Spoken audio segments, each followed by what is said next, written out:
Hey guys, welcome back to the Napkin Notes podcast. I'm your host, Elizabeth Evans. If you are ready to get some decorating tips, to know how to set your table, hear some hilarious wedding planning stories, and perfect the art of the pivot, you're in the right place, my friend. I got the chance to sit down with Mary Hollis Huddleston, previously known as Mrs. Unsocial on Instagram. Mary Hollis Huddleston is a unicorn. She is a Nashville native, moved away for a little bit, came back. Previous owner of the event rental company Please Be Seated, and the author of 2 books, Without a Hitch and Piece of Cake. Her brand is all about hosting and entertaining without the hassle. She shares ideas and inspiration and contacts that will hopefully make your next cocktail party just a little bit easier. What I love about Mary Hollis in this conversation is that it lays out how someone can take a passion for something, for her hosting and entertaining, and turn it into many different creative mediums and give it new life each time, truly creating her own creative lane. From being a wedding planner to owning an event rental business to now authoring fiction books based on her funny life experiences and these things that she's owned and run and done in her life, Mary Hollis is kind of the epitome of creating your own lane and perfecting the art of the pivot. Today, I'm chatting with her on the impact that her grandmother had. She and I have that in common. Tips to decorate your home, specifically for the holidays as they're coming up. We also talk about some really funny wedding planning stories that she experienced and how anyone can start over at any time. I really hope that that is an encouragement for you and new ways to find outlets for your creativity. You can find her at Mary Hollis Huddleston on Instagram. So without further ado, let's dive in. Here's my conversation with Mary Hollis. Entertaining expert, novelist, and probably one of the funniest people on Instagram. Mary Hollis, welcome to the podcast. Thank you so much for having me. Like, what an honor. We've had the funniest conversations off camera, so I'm just excited to see what we even get recorded today. You never know what's going to come out of my mouth, but I will try to keep it together a little bit. This is why you're one of my favorite people. We love an unfiltered conversation. Recently, your husband had a 40th birthday party. Yes. And it was amazing looking from what I could tell from the pictures. But he got you on Broadway, and he got you wearing a bandana dress. Correct. Tell me about the event that you threw for your husband's birthday party. Well, you know, throwing parties for men is tough. It's like one of my most asked questions, especially for like graduations for boys and that kind of thing. And, you know, he's a grown man. So how do you, make it stylish so that the females and, enjoy it and, but also keep it manly. And so really, it was all about the food and it being a nice dinner. Okay. And we kept it small. Okay. And then again, I've done this so many times when I was a wedding planner, leaning into the more masculine, whether that's just greenery on the table. We did succulents and cactuses, also as a nod to his Texas heritage. Yes. And then we did end up on Broadway. You did. It takes a lot. Where'd you go? We went to Garth's new place, Friends in Low Places. I have not been.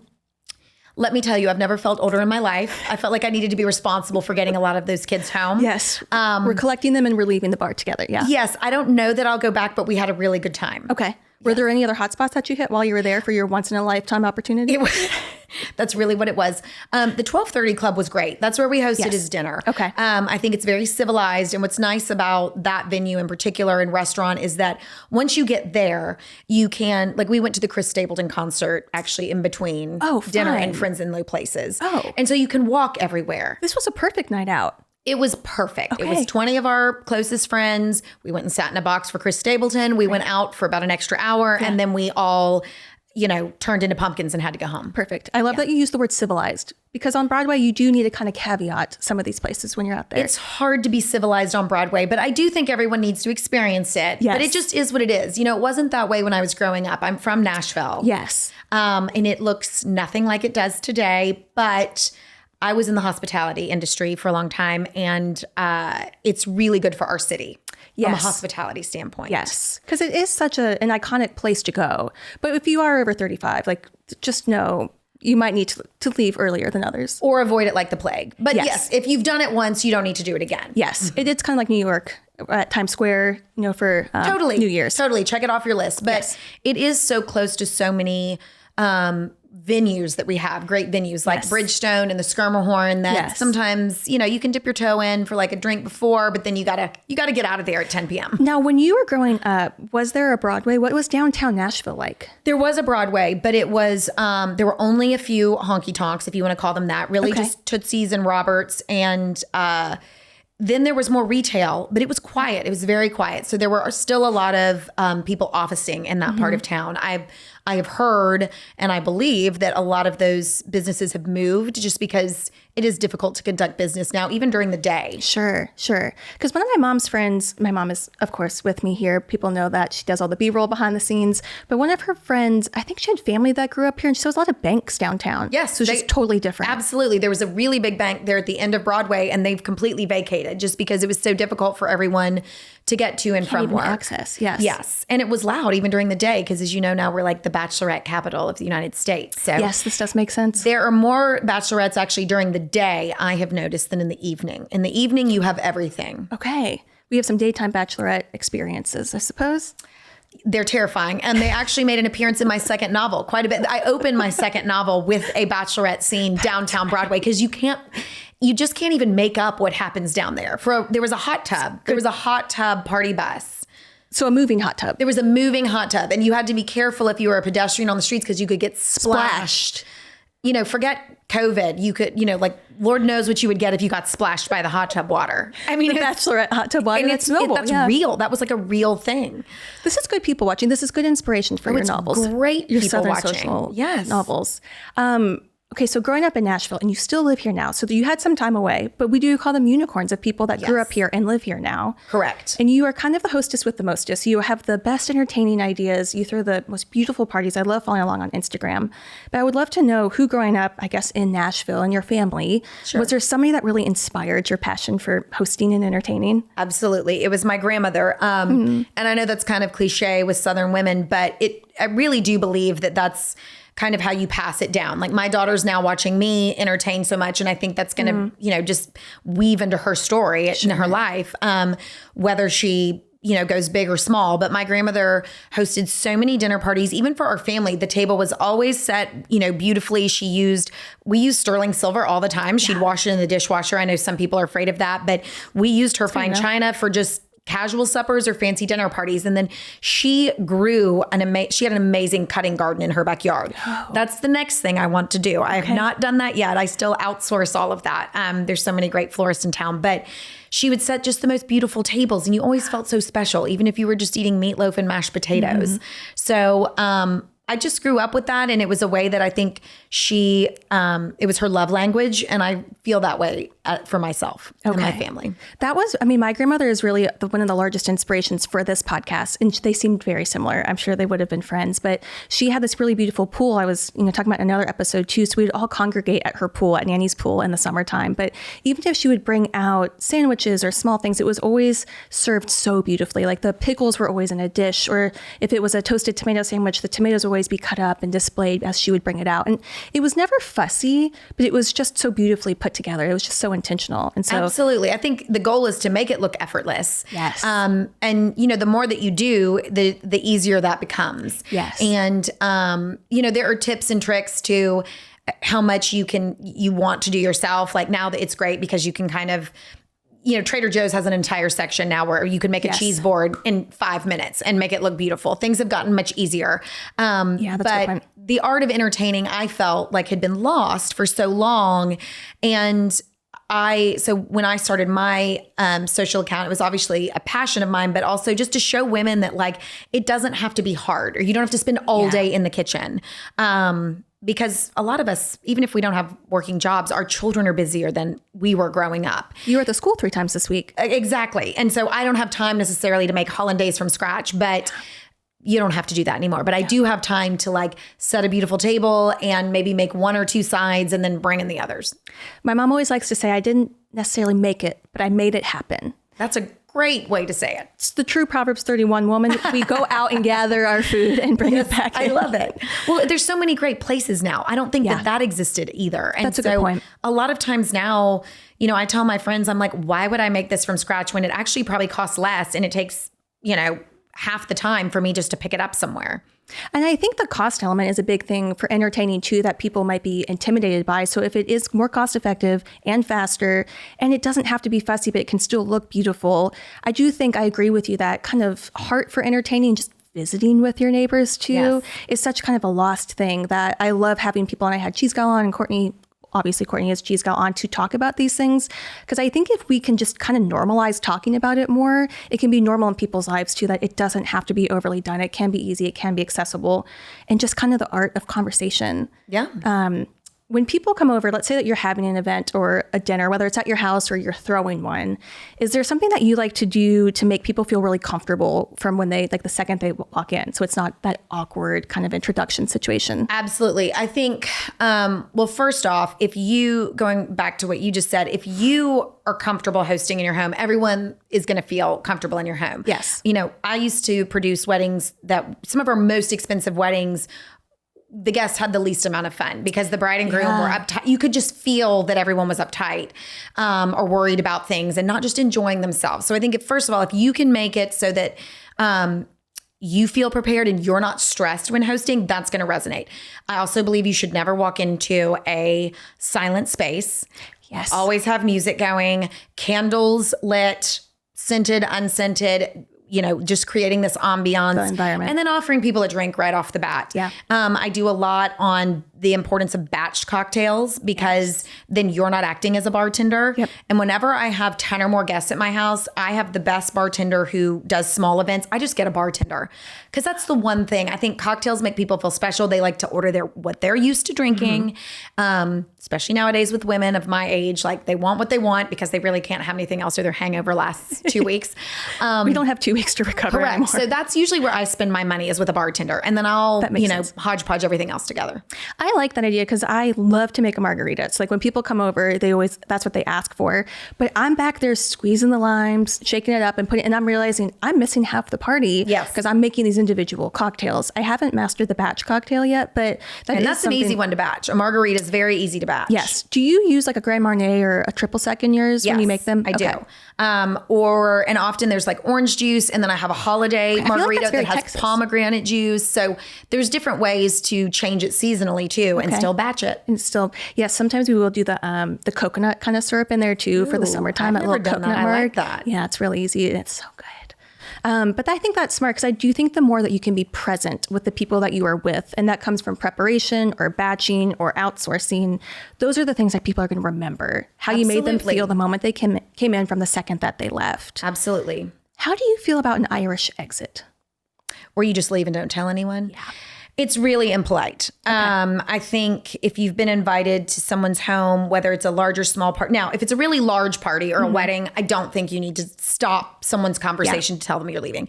But if you're going into someone's home, especially, you don't even have to give an excuse. My mom always says no is a complete sentence. I don't think you're not saying no, but just saying, thank you so much for having us. We're going to scoot. It was a beautiful night. I cannot thank you enough. Yeah. And then leave. You don't have to give a million excuses, but it is nice to let people know that you're leaving. I'm with you. You can make it. You can be quiet. You can just pull the hostess aside and say, thank you so much for having us. We had the best time. I'll call you Monday. Yes. To get the full recap. Yes. Yeah. Okay. No Irish exits people, and I do agree with you on that. I think that's the right call. I think it's very rare that someone will be like, why are you leaving? Yeah. Other than your best friend that you're like, you got to stay because this weirdo's here and I need you. And the best friend can say those kinds of 100%. things. Yeah, I'm with you on that. Okay, so you growing up in Nashville, so it was your grandmother that was really your inspiration for your heart in hosting. Then you went off to Baylor, is that right? So you went off TCU. Oh, don't do that to me. We need to take that right on out. Okay, so you went to TCU. I did. Frogs. Yes, horny for life. Yes. Are they purple? They're purple frogs? They are purple horned frogs. Purple horned frogs. Very interesting mascot. Okay, that is. And then is that where you met your husband? Shockingly, no. He's from Texas. He's from Dallas, actually, but went to Vanderbilt. And I am from Nashville and went to TCU. And while it's in Fort Worth, Dallas, Fort Worth are kind of, they're right there. So we were actually flying back and forth all of college and never knew to each other's, hometowns. Yes. Which was really neat. So I think I joked that I found the only Texan that was willing to leave and come to Tennessee. And that's because he had loved Nashville so much from being at Vanderbilt. Okay. And so how did you guys end up meeting then?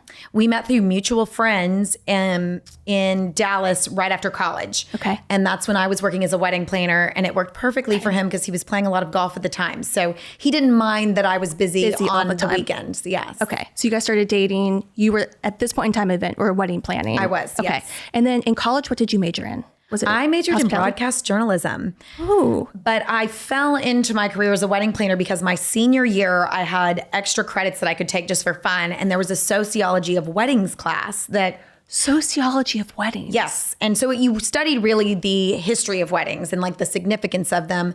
And I happened to love that professor. So I was like, why not? This will be fun. And a wedding planner came in from Dallas as like the guest lecturer, which is funny because now I go back as the guest lecturer to that class. Oh. And she said, she was like, hey, she told us all about working as a wedding planner in Dallas. And this was like, 20 years ago. And so not 20, I'm aging myself too much, 15 to 20 years ago. And she said, she was telling us all about it. And it just sounded so fascinating. She said, I'm actually looking for help this weekend at a wedding if anybody wants to come and help. And I did. And I was really good at it for some random reason. And it just kind of stuck. And one thing led to another. And instead of taking my job in Tyler, Texas, working as a reporter, editor, and anchor for $30,000 a year, I took a job with her. So this was your senior year. Yes, I pivoted. It just was like it was kind of a random thing that came about. Yes. And it was before wedding planning was like, it was before I think it was even like a real career. Sure. People were not, now it's like a legitimate, you can go to college to become a wedding planner, but this was like, that did not exist. I love that because I do think something about you that is one of the most impressive things to me is you had this love and passion of hosting and entertaining from a young age. And you have been able to put it into so many different outlets. So you were a wedding planner, and then you had your Please Be Seated, and then you had your novels, and obviously your brand and socials online and all the brand collaborations. And I think there is I get asked a lot, I should say, how did you create your job or how did you start your career in podcast production? And for me, it wasn't like something I set out necessarily to do. It was just something I fell in love with along the way. And then I've been able to turn it into something. But I think when people ask me, like, how did you find your thing or your passion? I think you're such a great inspiration around that because you found something that you love, but you've done it in so many different arenas. Like you think outside the box. And so I think that can be a really big takeaway for people too, is like find something that you love, even if it's your senior year of college and you've worked 3.5 years towards something else. If you love something, these days you can truly think outside the box and make different careers out of it. Totally. I'm so impressed by that. I call it the art of the pivot because I was a journalism major. So it's actually, I never thought that I'd like end up writing books, but I had all these stories from my career and I had a background in writing. So it certainly helped. Yeah. And, my experience as a broadcast, in the broadcasting segment now with like editing, it's strange, but editing on socials or just talking to people and the art of kind of being a chameleon, that really helped me in the wedding planning job because, we had to work with the back of house people, the people that supplied the porta potties if we were putting up a tent in the middle of nowhere, to the father who might be a billionaire paying for the wedding. So, I just wasn't afraid to talk to anyone at any level. And that came from my career in broadcasting. So, or my experience in broadcasting. So, it all ended up working out. But to your point, I think it is important to find something you love. I knew I was good at it. Right. But then when we moved to Nashville and started our family, I knew that I didn't want to be a wedding planner anymore because it took up so much. Like when they hire you, that's you. You can have assistants helping you, but like you have to be there. How many weddings a year were you doing at that point, right out of school? For the company that I worked for, we did 100 a year, and that just as a planner. But they did so much more. Wow. And so when I started, thinking about when I moved here and there were no rentals available, like what I had access to in Dallas, what it interested me was that we could be a piece of the pie instead of managing the whole pie. Mm-hmm. And that grew into its own thing. But I will say it certainly made us successful. It's 100% why I believe we were successful above some of our competitors is because we only hired former wedding planners and event planners to work as our salesmen. So then when clients would call in and ask for, certain things, they would even say, oh, you've forgotten the bar back. You've forgotten the tray jacks. You've forgotten the track. Like we actually did some of these people's job for them. And we also then upsold our products. Sure. And I do say, I talked about this in one of my first episodes as well, is like no time is ever wasted. Everything sort of builds upon itself. And this experience right now will take you into your next experience too. And even if you're not necessarily in a spot where you absolutely love what you're doing, you will be able to pivot that into something else later. And you're such a testament to that. Totally. And so you were going back to right after college, you were doing wedding planning in Dallas. And I'm sure this was kind of a crazy time of your life. So you're in a new relationship when you were starting to get married, or I guess engaged. Yes. Going back to that time. What was your life like at that point when you are a wedding planner in Dallas? Hey guys, Elizabeth here, popping in really quickly. If you are thinking, I like what I'm hearing and I'd like to start my own podcast, you are in the right place at the right time, friend. Doors are now open for enrollment to my 8-week podcast creation cohort. Yes, if you have been dreaming about launching your podcast for a year, 2 years, some of you, I know it's going to be even more than that. Now is your time because I am here to help you through an 8-week program, an 8-week bespoke program that is to take you from podcast idea all the way to launch day. I've been producing top-ranked podcasts for the last 6 years, and now I am taking my one-on-one service proprietary frameworks into a group cohort to help as many people as possible get their voices heard. Inside the cohort will be 5 training modules for everything that you need to know from idea to launch day, from editing, recording, branding, promoting, you name it, we're covering it. But you will also be receiving live facilitation sessions from me, along with other fellow creators to make sure that you get across the finish line. And let me tell you, if you've been thinking about starting a podcast for a while, right now is the time. You've seen that podcasts are making headlines and making waves, and now is your time to create your show. So if this sounds interesting to you, head to elizabethevans.co/podcast cohort to learn more, or you can click the link in the episode notes on this episode. Doors are now open for enrollment and hope to see you in there, friend. Click that link in the episode notes today. It was wild. I joke with people that, we did everything is bigger in Texas, still is. And the company that I worked for, I was very blessed. I mean, they were larger than life. We did celebrity weddings. We did, we built chapels, literal chapels, like out in the middle of nowhere in these fields, like with a working, steeple and stained glass windows. And then the whole thing came down the next week. I mean, we did and saw things that you just couldn't even imagine. Again, the basis for my book. But I joke with people that we went and got IVs before that was also a thing, because you would work just countless hours, but it was so fun and we loved our job. We all loved our job so much that it didn't matter. It didn't bother us. But it's not for everyone. And I think for me, it was a young person's game because it's a lot. I mean, you are a therapist, you are a accountant, you are often a creative. And so you wear a lot of hats. And I will tell you that I am very good in an emergency. Okay, this is good. You learn, you kind of become MacGyver with duct tape. I'm calling you next time I'm on the side of the road. Mary Hollis, you're not even in my state, but what can I do right now? Totally. And there's not much that surprises me anymore.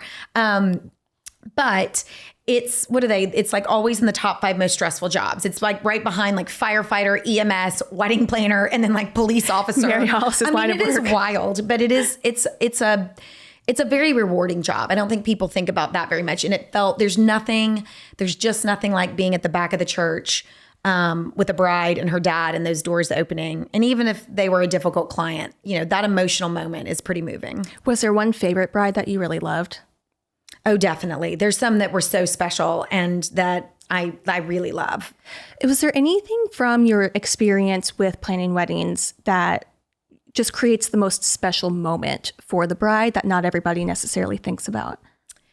That's a very good question. I think, what became popular kind of when I was doing it, and people still have, strong opinions about this, was seeing the groom ahead of time, because it also allows for pictures to move faster at the end and all of that kind of thing. And I know some people really want that moment of seeing the bride for the first time, but I actually think there's so many nerves involved that I always suggested after kind of seeing it that the bride and groom see each other before the ceremony starts and have a moment just of the two of them. Okay. And it is so special and it's so moving and it kind of gets their jitters out and they get excited. And then I think they can almost be more present. And I'm speaking from experience too, because I did this. You can be more present in the ceremony because you kind of go into this like total fog. Sure. Just everything kind of leaves there's just your a lot. It's a euphoric experience. So anything that you can do to like help them slow it down. And I would always say like, just really try to take mental pictures in your mind because it's going to fly by. Was there one thing that you learned about yourself during that time of being a wedding planner that was unexpected or that just kind of pulled this character quality out of you? I guess I'd always known that I could be really quick on my feet, but it hadn't been tested in the way that it was tested. I mean, we had a wedding where we flipped the ballroom from a ceremony space to the reception, and everybody went into the foyer. And this was like at the Ritz-Carlton in Dallas. And we had faux walls all the way around the room because the client did not like the wallpaper. So we had giant walls that were built, and I'm telling you, this is not abnormal. I think they even, they recarpeted. We had faux carpet down over the entire ballroom and the entry. I mean, it was quite the production. We like built a room inside of a room, basically. And during the 1 hour flip, and that was a tight flip for us. And it's a long time for people to have a cocktail hour. One of the walls came crashing down over 2 dining tables and completely smashed them onto the floor. China glass, silver, linens, everything gone.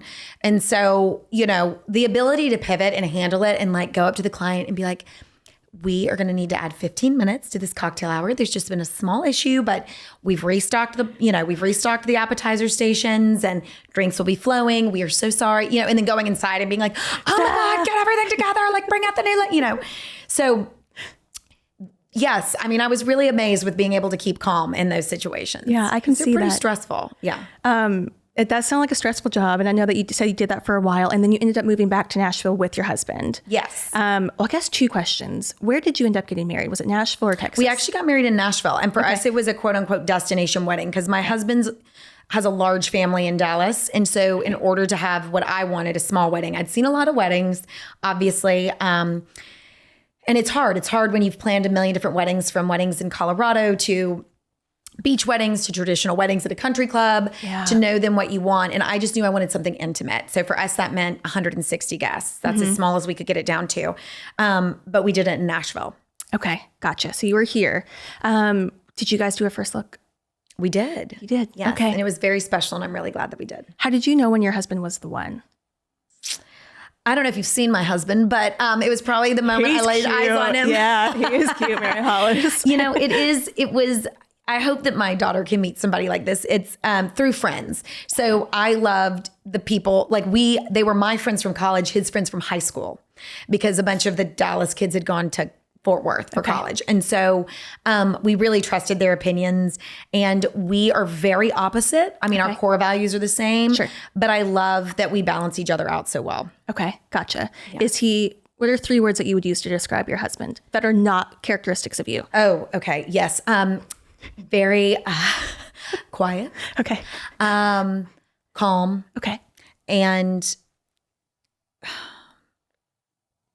very wise. Okay. I'm quick to move. As I've gotten older and lived through some things, I've become much slower. Okay. But he is very wise, and he is a good anchor for me. Okay. He'll appreciate that analogy since he went to Vanderbilt. Okay. Yeah. We'll down. We'll put this in the social media snippet and send it to him. There you go. Make sure he gets this is all Just recorded, Paul. Anchor down.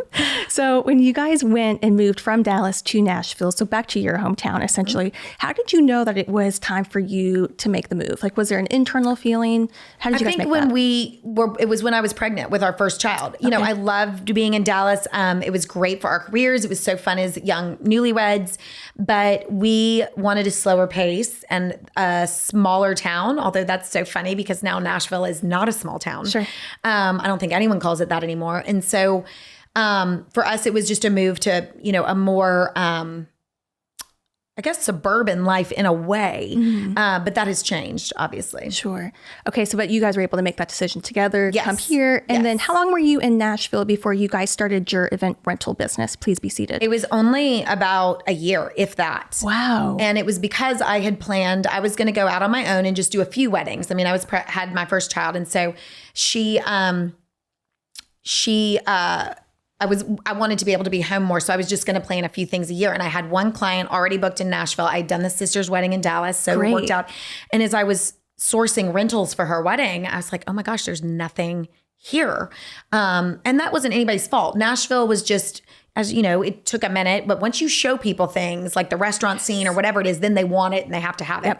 So we started, I was like, what if we brought in just some, fancier bars and some lounge furniture? There wasn't any lounge furniture here. Okay. Not like any. And we sold for the whole year within the first couple of weeks. I mean, it was wild. And I was selling things before I even had it in our inventory. Amazing. Yes. So was this your first endeavor going into business with your husband? Yes. And it was supposed to just be my side hustle and very quickly became both of our full-time job. So did he also then quit his job because this was just taking off so much? Yes. Wow. Good for you, Mary. Like that really has everything to say of find the gap in the market. If you love it, it will just continue to grow and always. to expand. If you work hard and you focus on customer service, and we never stopped doing that. I was always hustling, trying to get the events. And then our team was so good at customer service. And it was, it's hard. It's hard in the event industry because you get thrown a lot of stuff that shouldn't be your problem to deal with, even just as the party rental company. But we always said, like, figure it out, help the client. And then on the back end, like, we'll figure out, if we've stayed over or whatever it is, our time or whatever.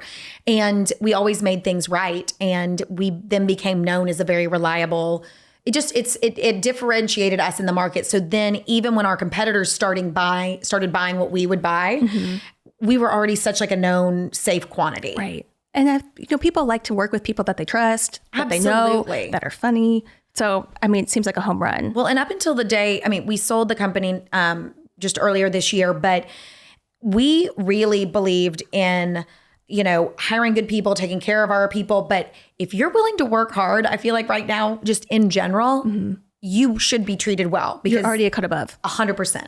It's not the baseline a lot of times anymore. No. Unfortunately. No. Just do what you say you're going to do. Correct. Or people, don't like their job for a minute and so they leave instead of kind of sticking it out. Yeah. There were definitely times that I did not like my job, when I was working for someone years ago, but you work through it if you can. And then I loved it again. Right. You go through different seasons with it. And totally. Yeah. Stick it out. And so you guys had Please Be Seated for 10 years, did you say? 10 years. Wow. Congratulations on your recent acquisition. That's a big deal. Thank you. But while you guys still had Please Be Seated, you started writing novels.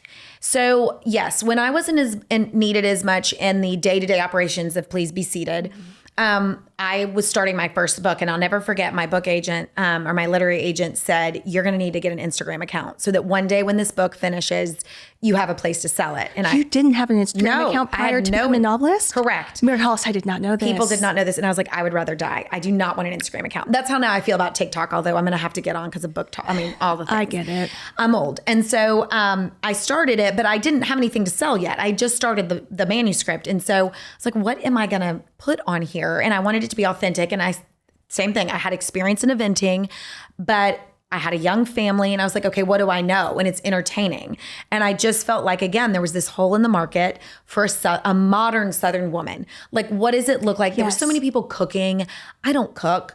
But so it was like, okay, how can you entertain at home, but kind of cut the corners and make it for a mom that is like, got a job? Because I was still working at Please Be Seated, or is busy with children, but still wants to have her friends over and entertain. Right. Okay. So you started just posting on Instagram in an effort to have the book. Yes. I was just talking about how I would entertain at home. And then that kind of like became its own thing. It became its own thing. You became your own brand. Correct. Before the book ever got finished. And so you were doing tablescapes, flower arrangements. Yes. We did tell this, I think it was on the Mallory episode. So similar to you, I had a couple extra credits I needed to fulfill my senior year of college. So my major was economics and my minors were math and statistics. So absolutely nothing creative. And I had to have like one extra general ed kind of thing. Sure. So I took flower arranging. Mary Hollis, it was not a spiritual gift of mine. I was going to say, I wish that it existed for me. Oh, no. I remember the first picture I sent to my mom, she sent to the rest of the family and thought, this is going to bring her GPA down. I got an A in physics and a B- in flower arranging. Stop. I've been really working hard lately, so you have to watch on Instagram. I've been really trying to source my HB has really good flowers too. Oh, good. And trying to do some home flower arrangements. We've come a long way, but I'll tell you, that was not, I can make a really beautiful cheese plate, and I can make I don't really cook. Appetizers, I can make people feel really welcome in my home, but the flowers were something I really had to work towards. Flowers are hard. And, I don't know if you have a flower frog or know what that is.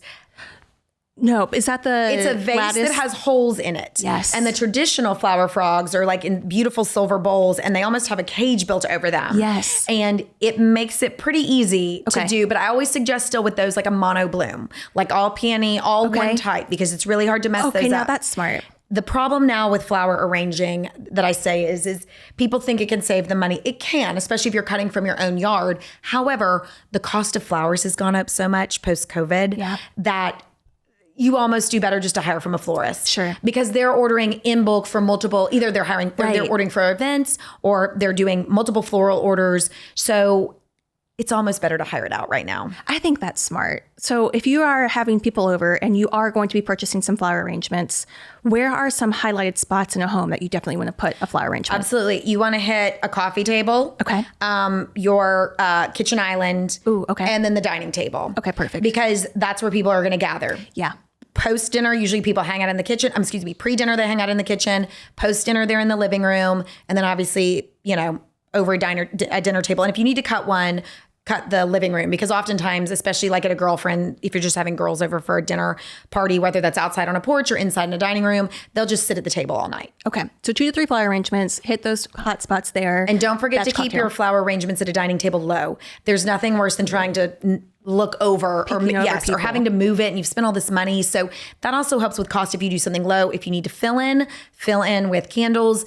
I just did 2 photo shoots for fall for some brands, and I have these beautiful woven pumpkins and they take up a lot of space. Okay. So my flower, I didn't have to spend a fortune on flower arrangements. They were beautiful, but I filled it in with other decor. You made the pumpkin kind of the focal there in that situation. And I can reuse those all fall. Yes. So when you are, let's say you're doing something on a coffee table and you're kind of decorating it, do you have 2 or 3 just hard and fast rules every time that you're decorating something that you always want to make sure is on like a coffee table? Absolutely. A candle and a floral arrangement. I mean, I believe in having a styled coffee table all the time. Yeah. So really when I have people over, I'm actually moving, I have a really pretty silver candy dish that I move off and put the flower arrangement there. So it's super easy. I don't make it hard on myself to but then the rest of the year it's set and ready for someone to come by at any time. Okay. So maybe a flower arrangement, maybe a bowl with some of those little fill-in thingies in it. Absolutely. Yeah. Yes. Okay. Yes. And then my mom always decorates with 3s. So that was always one of her, always her rule. And then look kind of at the height difference of things, make sure that all kind of aligns. Small, medium, large. That's what we did with the pumpkins. Okay. Absolutely. Odd numbers.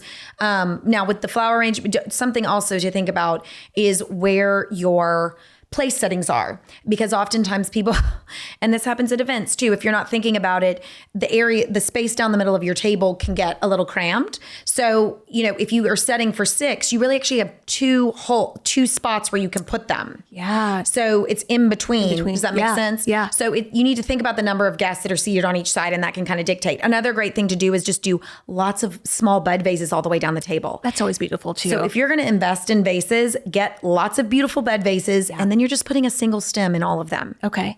And that still looks intentional. Oh, it looks it's not great. Fussy, and it's really beautiful for photos too. It looks effortless, and that's the goal. Yes.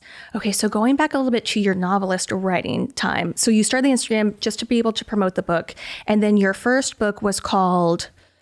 Without a Hitch. Without a Hitch. I wouldn't always call it Hitched, but it's Without a Hitch. And it was based off of your wedding planning days. Yes. And that one's based in Dallas. Okay. But it's called a chicklet piece. So there's romance in it. It's not a full-on rom-com. Okay. But there is romance in it. But it's more of like a comedy, coming of age. But it's not like a true, it's just kind of growing into yourself as a professional woman she's in her 20s. Did you always aspire to be a writer? No. So I, again, my background helped me, but I had a story to tell. And I was telling these stories at dinner parties with friends or when we would go out and everyone's like, you have to put this in a book. This is crazy. You're making this up. So the novels are influenced by my life and experience, but obviously we take a lot of liberties. It's fiction. I'll never tell what's true and not true. And then the second book, the sequel, is based in Nashville. And I actually like that one even more. You do? I do. Okay. Is there a third coming? There is a third coming. I've heard rumors, mostly from my mom off screen, that the first line is very memorable. Yes. Can you tell us what the first line of your upcoming book is? It is. It's the pearls are real and the boobs are fake. And I think that's just the epitome of women at my age in the South. I love this so much. Yes. So this one is more of a... spin off of the Southern Country Club fete. There still is obviously a wedding planner involved, of course. But it's gonna take its own little turn. Okay. Is it the same characters as the first? No, we're starting different. fresh, but they will still. Again, this is my experience. So if I'm gonna write a whole book, I have to be able to pull from, in order for it to feel authentic and something I'm going to be proud of putting out, I have to tie it into something I know. Sure. Yeah. So what do you feel more creative when you're doing a table or a tablescape or a table arrangement or writing at this point in your life? I think it depends. Right now, I'm back into writing. I didn't really think I'd write a third or fourth book, even though that was offered, which was so generous. I just wasn't inspired to write, and I didn't feel like I had the time. And for me, I have to feel inspired and have the time. Yeah. And so I've just kind of come to that place again. But in the meantime, what's fun for me is like staying creative with the tables. It's a way for me to express good things and sad things. I actually lost a friend last year, and I wanted to set a table like afterwards. And because we were all kind of getting together to celebrate an anniversary for her. And so, and she loved coming. She always loved that stuff. And she loved when I would, have girl dinner parties at my house. And so I've used it in good and bad times. I love that, because I think that that's something that, again, it just goes back to hosting and gathering and visiting. It's just that connection with other people and making a beautiful space and atmosphere for that. I'm sorry that you lost someone. I do remember us chatting about that a little bit. Thank you. One of the questions too I did want to ask you about was you when you enter a room, you are so confident and you make everybody feel so seen and so comfortable. Have there been times or seasons of your life where you didn't feel confident and kind of maybe lost your way a little bit and had to find yourself back? Oh, right now. And that's the basis of the third book. Okay. I've just gone through something pretty traumatic, and it had to do with females. I talk a lot about female friendships, or I used to on my in my stories. And I think the older you get, the harder they can be. I think women can be very cruel. And it's also hard in the business world with other women. I find sometimes, I hate this cliche, but I think sometimes it'd be much easier to be a man with my personality. I think it's brought me a lot of success, but it's also oftentimes created conflict with other women that don't, that are not comfortable with a stronger personality. Sure. And, I have felt humbled more now than I ever have. And I think I believe most of it has been good for me and learning about myself, but it also shows that like even someone who acts like they're never fazed by something can be taken to their knees. And I'm human, and I'm going to learn from it and grow from it and write a tell-all third book about it. So you feel like in this season is kind of your rebuilding, rebranding, personal-wise, also business-wise. All things, yes. I'm 39, I'm turning 40, and I just think like I'm really starting over in a lot of ways. Yeah. And so there will be like common threads, from my past, but I'm really excited. We've sold the company, I've rebranded. There's a lot of relationships in my life right now that are changing. And I say all of this of like, it is, to make other people feel good if that's what they're in, if that's a season of life that they're in, like change is really hard, but it can happen at any time. And I don't think it's ever going to stop. I mean, life is full of surprises. Are there certain things that you like to do that kind of help you feel more like yourself during this season of life where things are changing? Absolutely.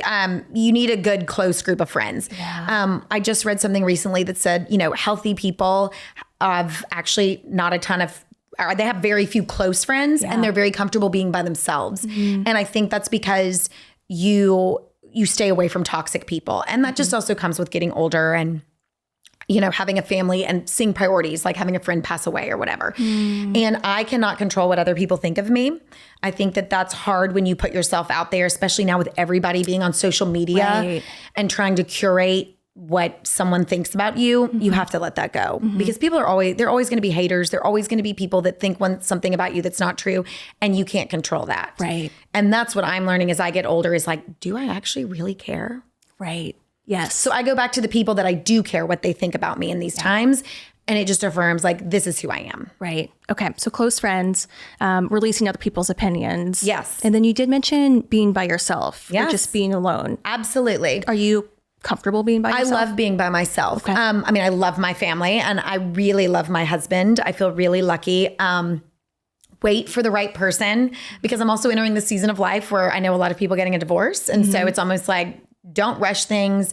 It is worth the wait to find the right person. But I'm also very comfortable being by myself. Good. And I find that often when I'm by myself is the time that I you self-reflect the most, because you don't have anybody else to like distract your thoughts. Correct. Yeah, that you have to care for. Yes. So some of your best work or most creative, I started writing when I was by myself at a retreat recently. That's really when I started writing. And now anytime I'm alone, I want to write. So I bet that's such a therapeutic release. Like taking some of those just real life things that you're going through. Absolutely. But putting it into a fiction novel versus maybe a personal development book or something that might be nonfiction. Yeah. And I didn't ever want to do like a Good Christian Bitches. Like I could write a book like that, a tell all. I mean, I really could, but from Dallas or Nashville, whatever. But I'm not interested in that anymore. I really don't. I always say I like fun drama. I don't like negative drama, but it seems to follow me. And so I'm just having to learn how to channel it. And I don't like to journal, which is so interesting. Okay. I mean, I know a lot of, I know so many people, that's a healing thing for them. Just like you said, writing it down. So if you're not an author, journal. But for me, it's putting it into something that other people can read. Yes. I went to Target recently and I bought like 6 different journals because I need something for each one. And my mom goes, what are you journaling about? And I was like, I've got a lot of feelings. They have to go somewhere. That's a great way to, like you said, vent, work through things. Yeah. It's just a good way to, a good way to slow down and process stuff. Right. But it is nice that there are other outlets that don't have to be journaling about your feelings if you got to just get some stuff out. Because I love that you turn it into something that others can also come into the storyline with. And it does feel fruitful and productive and effective. So I do kind of love that. You did mention friends as well. When you moved back from Nashville, or I guess, obviously you grew up here and then moved back after you got married and started your business. Did you have to restart making friends at that point in your life? I started over because I didn't grow up in the little community that we live in now that we're actually exiting. But I did make new friends, and I liked that I kind of came with, some autonomy. But again, the people who I am closest to have actually come like later. And, I've had friends in the past that are toxic people but it's brought me to the friend group that I have now, who I really love and will be friends with for life. Yeah. And so, everyone can start over at any time. And I think it's very daunting the older you get as a woman, like how do you meet people or how do you find people? Yeah.